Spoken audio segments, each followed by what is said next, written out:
Les bons Covid ou les bons anti-Covid, comme il faudrait plutôt dire, touchent à leur fin.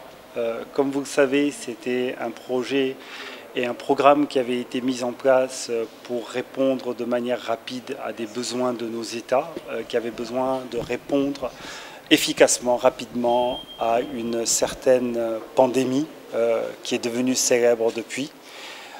Il était conçu comme un bridge loan qui devait arriver enfin à la fin de cette année. Et donc, on arrive à la fin de cette année. Les États ont tenu parole. Pour plus de la moitié d'entre eux, les bons Covid ont déjà été remboursés. Les derniers seront remboursés à leur échéance à la fin de ce mois-ci. Et donc, ce sera une opération conclue dans les meilleures conditions, à des taux très avantageux pour nos États, et qui a permis, je pense, à ces États de faire face aux difficultés auxquelles nous avons été tous confrontés lors du déclenchement de cette pandémie. Alors l'impact a été double. Déjà, il y a eu un premier impact qui a été au niveau de ces États. Ça a été de leur permettre, dès le mois d'avril, de disposer des ressources nécessaires pour faire face à la pandémie. On sait que cette pandémie a entraîné une baisse drastique des revenus des États, surtout en ce qui concerne les impôts, avec tous les plans de soutien qu'il y a eu, mais aussi en ce qui concerne les taxes, avec la baisse de l'activité économique et des importations. Donc, ils avaient besoin néanmoins de continuer à faire face à leurs besoins quotidiens. Ça a été le premier impact. On a maintenu une certaine activité économique et on a permis une certaine riposte par rapport à cette pandémie.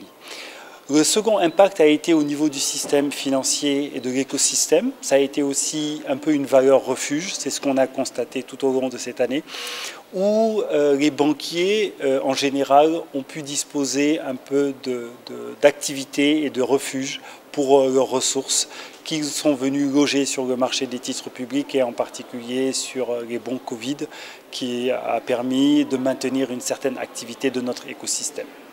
Alors, nous avons émis, en ce qui concerne spécifiquement les bons Covid, nous avons émis 1200 milliards sur la première phase, puis après sur 3 phases des montants subséquents inférieurs, avec un taux d'émission environ de 2%.